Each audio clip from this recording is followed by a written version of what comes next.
আসসালামু আলাইকুম। Advanced learning একাডেমির পক্ষ থেকে সবাইকে জানাই অনেক অনেক শুভেচ্ছা ও অভিনন্দন। সুপ্রিয় অষ্টম শ্রেণীর শিক্ষার্থীরা, আজ সমাধান করব তোমাদের গণিত বইয়ের অনুশীলনী 10.3 অর্থাৎ বৃত্ত এই অধ্যায়ের সংক্ষিপ্ত উত্তর প্রশ্ন 6।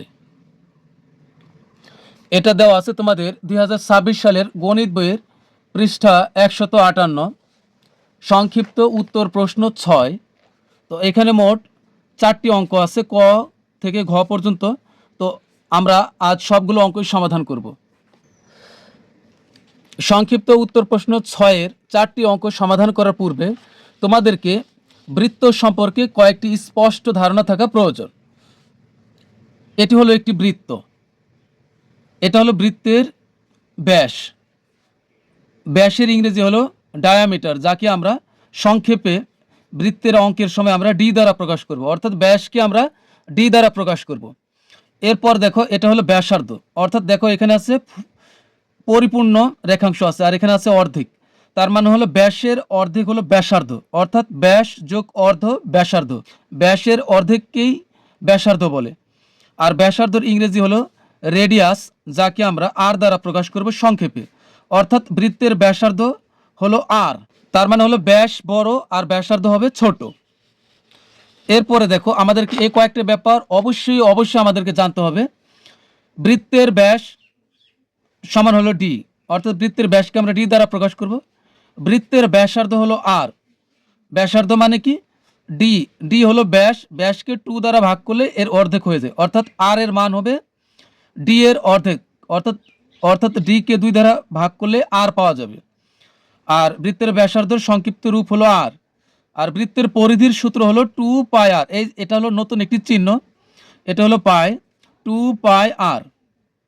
পাইটা এখানে দেখো, এই যে তোমাদের বই দেখো এইভাবে দেওয়া আছে যে এটা হলো পাই, দেখতে অনেকটা আর এর মতো। তো আমরা আর এর মতো লিখতে গেলে এই আর এর সাথে মিলে যায়, এজন্য আমরা পাইটা সাধারণত এইভাবে লিখি। এরপরে দেখো, বৃত্তের পরিধি সমান কি হবে? 2 পাই আর। বৃত্তের ক্ষেত্রফল হবে পাই আর স্কোয়ার। আর এই যে পাই চিহ্ন, এটার একটি মান আছে, মান হলো 3.14 অথবা 3.1416। তুমি এতটুকু লিখলে হবে, আবার এতটুকু লিখলেও হবে। আবার অনেক সময় তোমার প্রশ্নে উল্লেখই থাকবে যে পায়ের মান এটা, কখনো এটা। তবে এই দুইটার যে কোনো একটা বসালে হবে। আবার প্রশ্নে এমনও থাকতে পারে যে পায়ের মান আমরা আবার এটাও ধরতে পারি 22/7। তবে প্রশ্নে তোমার যেটা উল্লেখ থাকে, মান যদি এখানে উল্লেখ থাকে তাহলে সেটাই বসাতে হবে। আর উল্লেখ না থাকলে তুমি 3.14 বসাইলে হবে, অথবা 3.1416 এটা বসালে হবে। তো এখন আমরা মূল অঙ্কে চলে যাব। শুরুতেই 6-এর ক নং অঙ্কটি সমাধান করব। 6-এর ক, একটি বৃত্তের পরিধি 44 সেন্টিমিটার হলে এর ব্যাসার্ধ নির্ণয় করো। বৃত্তের পরিধি কি? এই যে দেখো, এটি হলো একটি বৃত্ত, এই যে এটা সম্পূর্ণটাই হলো, এটা হলো বৃত্তের পরিধি। এই যে গোল রেখাংশ, এটা হলো বৃত্তের পরিধি। তো আমাদেরকে বলছে যে এই পরিধি দেওয়া আছে 44 সেন্টিমিটার, তাহলে এর ব্যাসার্ধ কত? তার মানে হলো এই কেন্দ্র থেকে এই পর্যন্ত ব্যাসার্ধ কত, আমাদেরকে এটাই বের করতে বলা হয়েছে। তো 6-এর ক নং প্রশ্নের শুরুতে আমরা লিখব যে আমরা জানি বৃত্তের পরিধি,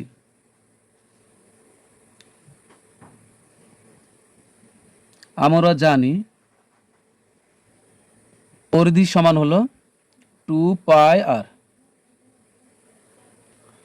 বৃত্তের পরিধি হলো 2 পাই আর। তো এখন আমাদেরকে বলে দিছে যে বৃত্তের পরিধি হলো 44 সেন্টিমিটার। আমাদেরকে বলে দিয়েছে বৃত্তের পরিধি হলো 44 সেন্টিমিটার। তাহলে আমরা লিখবো যে প্রশ্ন মতে, তুমি চাইলে শর্ত মতো লিখতে পারবে, প্রশ্ন মতে 2 পাই আর সমান হলো 44, কারণ পরিধি সমান 44, এটা পরিধি সমান হলো 44। তো এখান থেকে কিন্তু আমরা আর এর মান বের করব। আর মানে কি? রেডিয়াস বা ব্যাসার্ধ। তাহলে এখানে আমরা আর আমরা এখানে রেখে দিব। আর 2 আর পাইটা গুণ আকারে আছে, ওই পাশে গেলে ভাগ হয়ে যাবে। তাহলে এখানে আমরা আর এর মান বের করব, তাহলে আর রেখে দিলাম এখানে। তাহলে ওই পাশে আছে কত? 44। তাহলে 2 আর পাই গুণ আকারে আছে, তাহলে ওই পাশে গেলে ভাগ হয়ে যাবে। তাহলে 2 আর পাই, বা একটা লাইনে একবারই সমান চিহ্ন দেওয়া যাবে। এখানে কিন্তু অবশ্যই বা দিতে হবে, এগুলো বা দিয়ে করতে হবে। সমানের লাইনের মাঝখানে সমান থাকলে বা দিয়ে করতে হয়, তো সমান আর, তো 2 দ্বারা 44কে ভাগ করলে আমরা হবে 22, তাহলে উপরে থাকে হলো 22 আর নিচে থাকে কত পাই, তো বা আর এর আরই থাকলো। তাহলে এখানে হচ্ছে এই 22-এর 22, এই পায়ের মান কত, পায়ের মান হলো 3.14, 3.14। তা আমরা এটা দ্বারা ভাগ করি 22কে, 22 ভাগ হলো 3.14, তাহলে হবে 7.006। তো আমাদের এত নেওয়ার প্রয়োজন নাই, শুধু 7 নিলে হবে, কারণ দশমিকের পরে 2টা শূন্য, ওই শূন্যর কোনো প্রয়োজন নাই, আর এ অতিরিক্ত এত কিছুর দরকার নেই, শুধু আমরা 7 নিলে হবে। কিন্তু দশমিকের পর যদি শূন্য দুটি বের না হয়ে যদি 1 2 বা শূন্যর চেয়ে বড় কোনো কিছু বের হলে ওটা কিন্তু নিতে হইতো। তাহলে সুতরাং আর সমান হলো 7। তাহলে এখানে হচ্ছে আমরা যেহেতু ব্যাসার্ধ, তাহলে এখানে আমরা সেন্টিমিটার লিখব, অঙ্কটি হলো সেন্টিমিটারে, তাহলে লিখব সেন্টিমিটার, সেমি। তো আমরা লিখে দেব সুতরাং বৃত্তের ব্যাসার্ধ 7 সেন্টিমিটার। এটাই হলো আমাদের ক নং প্রশ্নের উত্তর। তো এবার সমাধান করব খ নং প্রশ্নের। খ নং প্রশ্নে বলছে একটি বৃত্তের ব্যাস মানে কি ডি, ডায়ামিটার, ব্যাস 12 সেন্টিমিটার হলে এর ক্ষেত্রফল নির্ণয় করো। 6-এর খ নং প্রশ্নের সমাধানের পূর্বে আগে দেখো এখানে আমাদের বৃত্তের ব্যাস অর্থ হলো ডায়ামিটার, অর্থাৎ ডি দেওয়া আছে হলো এই 12 সেন্টিমিটার, এটা আমি রাফে তোমাদেরকে বোঝাচ্ছি। আর আমাদেরকে বলছে এর ক্ষেত্রফল নির্ণয় করতে, তো বৃত্তের ক্ষেত্রফল হলো পাই আর স্কোয়ার, বৃত্তের ক্ষেত্রফল হলো পাই আর স্কোয়ার। তাহলে এই ক্ষেত্রফল থেকে আমরা ডি এর মান কিভাবে বের করব, অসম্ভব। তাহলে আমরা তো জানি ডি হলো ব্যাসকে 2 দ্বারা ভাগ করলে বের হয়ে আসে হলো আর, কারণ আর হলো রেডিয়াস মানে ব্যাসার্ধ, ব্যাসের অর্ধেক মানে ডি এর অর্ধেক হবে আর ব্যাসার্ধ। তাহলে আমরা ডি কে 2 দ্বারা ভাগ করলেই, অর্থাৎ ডি মানে হলো কি 12কে 2 দ্বারা ভাগ করলে আর চলে আসবে, অর্থাৎ ব্যাসার্ধ চলে আসবে। তাহলে এই আর এর মান আমরা এখানে এনে বসাইলেই, আর পায়ের মান তো 3.14 আসেই, তাহলে এটা আর আর এর মান হবে আর এর মান হবে কত, 12কে 2 দ্বারা ভাগ করলে হবে 6, তো 6 হবে এই আর এর মান, আর পায়ের মান কত 3.14, তো এটা কোন করলে তো মিলে যাচ্ছে। তো আমরা লিখবো যে বৃত্তের ব্যাস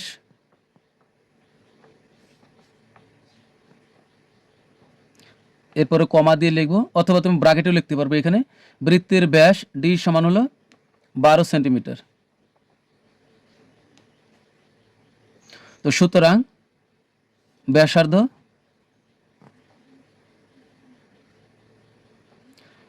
তাহলে কত হবে, d/2, এখানে ডি এর মান কত, ডি এর মান হলো 12 আর 2 এর 2 দ্বারা 12কে ভাগ করলে হবে 6, তাহলে হবে 6 সেন্টিমিটার ব্যাসার্ধ। অথবা ব্যাসার্ধ এখানে আমরা আরটা একটু লিখে দিব, ব্যাসার্ধ আর সমান এটা হবে আর। তো এখন আমরা লিখবো যে, তো এখন লিখবো আমরা জানি বৃত্তের ক্ষেত্রফল,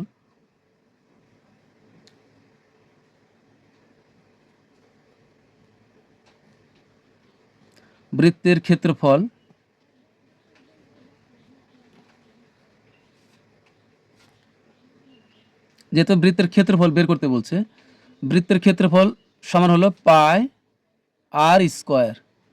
তো এখন আমরা মান বসাই, এখানে পায়ের মান কত 3 আচ্ছা পায়ের মান আমরা একটু পরেই বসাই, তো পায়ের পাই থাকলো, আর আর এর মান কত, আর এর মান হলো 6, তাহলে এই যে 6-6-এর উপরে হবে স্কোয়ার। তুমি চাইলে এখানে পায়ের মান বসাইতে পারো, সমস্যা নেই। তো এখন পায়ের মান কত, পায়ের মান হলো 3.14 বা 3.1416, তাই আমি 3.14ই বসাইলাম, আর গুণ 6-এর উপর স্কোয়ার মানে কত হয় 36, এখানে 2টা 6 আছে, 6-এর উপর স্কোয়ার মানে এখানে 2টা 6, তো 2টা 6 পাশাপাশি লিখে গুণ করলে হবে 6-6 36। তো এটা আমি রাফ করলাম। তো এখন 6-এর উপর স্কোয়ার মানে হলো 36। এখন এটার সাথে এখন এখানে আমরা যখনই আমরা মান বসাবো, সংখ্যা বসিয়ে দিব, তখন কিন্তু আমাদের এই ক্ষেত্রফলের যে একক এটা লিখতে হবে। যেহেতু অঙ্কটি সেন্টিমিটারে আছে, তাহলে এখানে লিখবো বর্গ সেন্টিমিটার। যদি অঙ্কটি থাকতো শুধু মিটারে, তাহলে এখানে লিখতাম বর্গ মিটার। তাহলে এখানে যেহেতু সেন্টিমিটার আছে, তাহলে এখানে লিখবো বর্গ সেমি। আর মিটারে থাকলে অঙ্ক শুধু মিটার থাকলে লিখবো বর্গ মিটার। তাহলে এখানে হচ্ছে বর্গ সেমি, এটা এখন গুণ করব আমরা। 3.14 গুণন হবে 36, তাহলে হবে 113.04, 113.04। আবার তুমি হয়তো অন্য কোনো ভিডিও দেখলে দেখতে পারো 113 পরে অন্য কিছু বের হয়েছে, অথবা তোমার গাইডে অন্যরকম থাকতে পারে। তো এটা মনে রেখো তুমি নিশ্চিতভাবে দশমিকের পরে 1 2 কম বা বেশি এগুলো কোনো সমস্যাই না, এগুলা কোনো প্রবলেম না। তো এখানে এটা হবে আমাদের উত্তর। এখানে লিখবো বর্গ সেমি, আর যেহেতু দশমিকের অঙ্ক তাই আমরা শেষে প্রায় লিখে দিব এখানে, তাহলে আর কোনো সন্দেহ থাকবে না, প্রায়। তো এটা হলো আমাদের উত্তর। তো প্রিয় শিক্ষার্থীরা, এখন আমরা গ নং অঙ্কটি সমাধান করব। তার আগে তোমরা ক নং অঙ্কটি আরেকবার দেখো তোমরা এখানে। এটা হলো খ নং প্রশ্ন আমাদের। তো এখন আমরা গ নং অঙ্ক সমাধান করব। একটি সমবৃত্ত ভূমিক বেলনের ভূমির ব্যাসার্ধ 4.5 সেন্টিমিটার ও উচ্চতা 5 সেন্টিমিটার হলে এর বক্রতলের ক্ষেত্রফল নির্ণয় করো। তো এখানে দেখো প্রশ্নটি আমি আবার লিখেছি।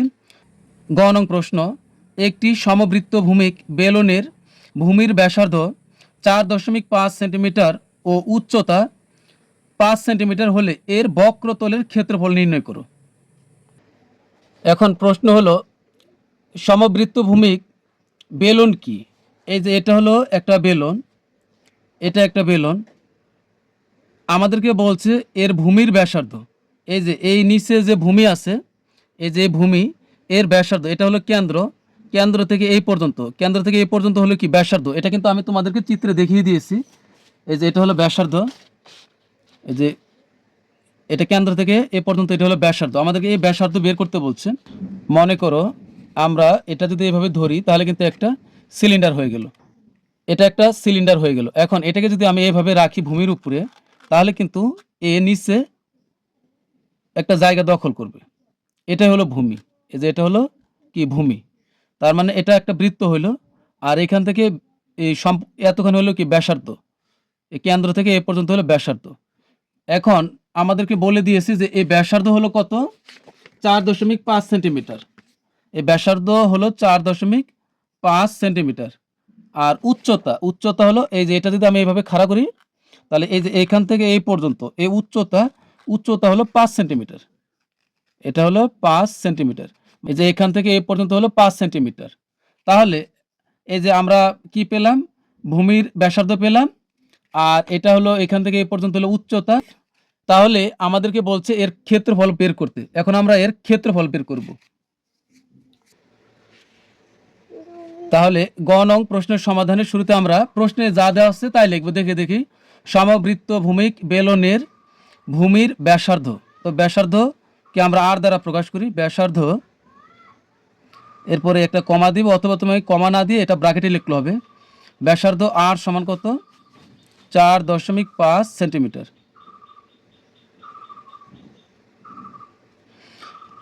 এবং উচ্চতা, এখানে লিখবো এবং উচ্চতা,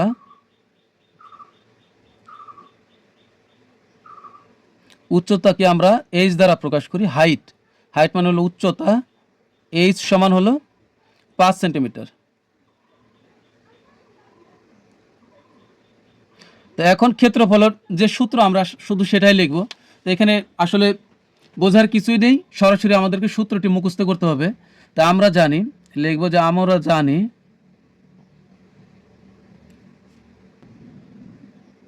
এটি আরেকটি নতুন সূত্র, বেলনের বক্রতলের ক্ষেত্রফল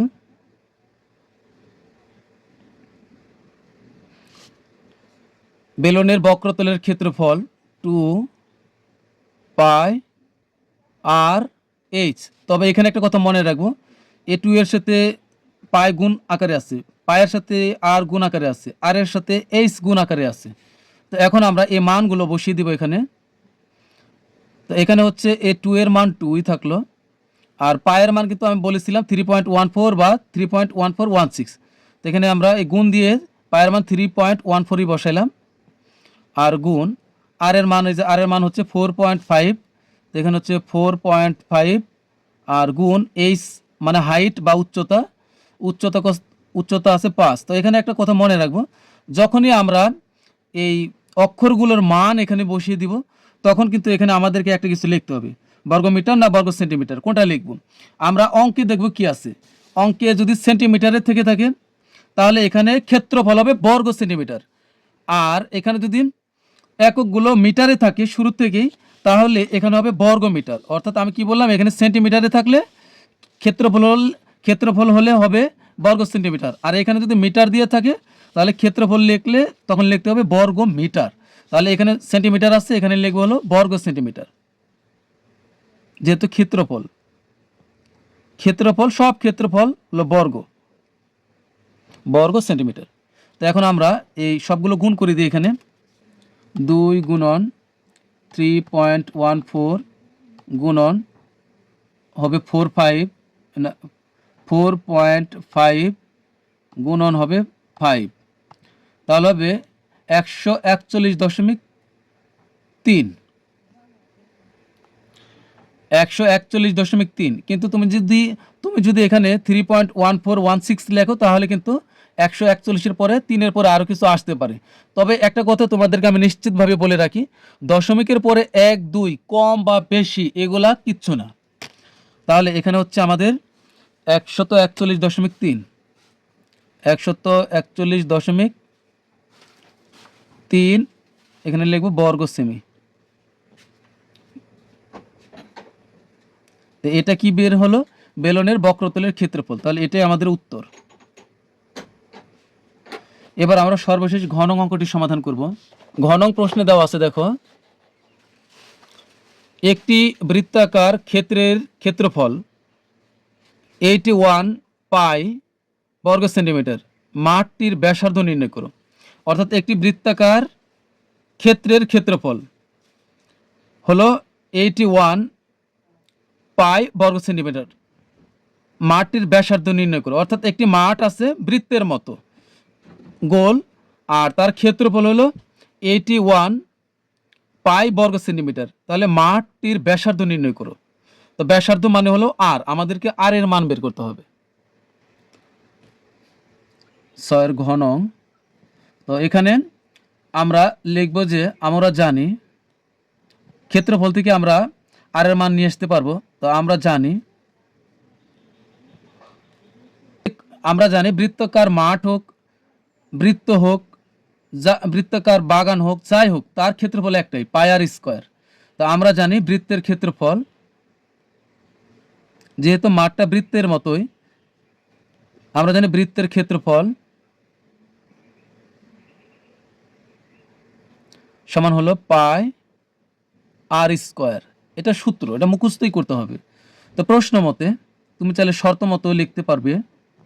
তো প্রশ্ন মতে কি হবে, পাই আর স্কোয়ার সমান হবে কত, পাই আর স্কোয়ার মানে ক্ষেত্রফল সমান হবে 81 পাই। কি বলেছি, বলছে যে এই বৃত্তাকার ক্ষেত্রের ক্ষেত্রফল মানে বৃত্তাকার ক্ষেত্রের ক্ষেত্রফল কি, পাই আর স্কোয়ার, আর এর ক্ষেত্রফল সমান হলো 81 পাই। এটা হলো ক্ষেত্রফল, এই ক্ষেত্রফল সমান হলো 81 পাই। তাহলে এখানে আমরা বা দিয়ে করব, এই পাশ আর ওই পাশের পাই কিন্তু আমরা কেটে দিতে পারি। সমানের দুই পাশে একই জিনিস হলে কিন্তু কাটা যায়। যদি এইভাবে সমান, এই পাশে যদি 2 থাকে তাহলে 2 2 কিন্তু কাটা যায়। মানে সমানের দুই পাশে একই জিনিস থাকলে আমরা কেটে দিতে পারি। তাহলে এই পাই কাটা বাদ। তাহলে এখানে থাকতেছে কি আর স্কোয়ার, এখানে থাকতেছে 81। তো আমাদের তো স্কোয়ারের প্রয়োজন নেই, তাহলে এখানে আমরা আর এর মান বের করব। তাহলে স্কোয়ার কি হবে, আমরা এখানে যদি আর রেখে দিই আর স্কোয়ার উঠাই দিই, এর বিনিময়ে আমরা আগের অঙ্কগুলোতে অবশ্যই অঙ্ক করেছি, যদি এই পাশের স্কোয়ার উঠাই দিই এর বিনিময়ে ডান দিকে, সমানের ডান দিকে যে অক্ষর বা সংখ্যা যাই থাকুক না কেন তার উপরে এভাবে একটা রুট হবে। কি হবে, তুমি এই পারের স্কোয়ার উঠাই দিবে, তাহলে ওই পাশে গিয়ে যে সংখ্যা বা অক্ষর থাকবে তার উপরে রুট হবে। যেমন ধরো যদি আমরা a plus b whole square সমান আমরা পেয়ে থাকি 9, এখন আমি a প্লাস বি এর মান বের করব, তাহলে কি করতে হবে, a প্লাস বি রেখে দিলাম, স্কোয়ার উঠাই দিলাম, তাহলে কি হবে, স্কোয়ার উঠাই দেওয়ার বিনিময়ে ওই পাশে যে 9 আছে 9-এর উপরে রুট হবে। এখানে স্কোয়ার উঠে দিচ্ছি, তাহলে আর স্কোয়ারের পরিবর্তে এখানে রুট হলো। তো আমরা যদি 81-কে রুট করি, দেখো রুট 81, একে যদি রুট করি তাহলে হবে কত? 9। তার মানে আর সমান হচ্ছে 9। তাহলে আর সমান কি? ব্যাসার্ধ। আর আর কি? রেডিয়াস মানে হলো ব্যাসার্ধ। তাহলে লিখবো যে সুতরাং, তাহলে উত্তর এখানে আমরা লিখবো যে, তাহলে এখানে আমরা বর্গ না ব্যাসার্ধ, যেহেতু ব্যাসার্ধ বলছে তাহলে কিন্তু আর আমাদের এখানে বর্গ লেখা যাবে না, ক্ষেত্রফল হলে বর্গ হবে। তাহলে উত্তর হবে এই 9 সেন্টিমিটার। তো প্রিয় শিক্ষার্থীরা, আজকের মতো আমাদের ক্লাস এখানেই শেষ। সবাই ভালো থাকবে, সুস্থ থাকবে। আল্লাহ হাফেজ।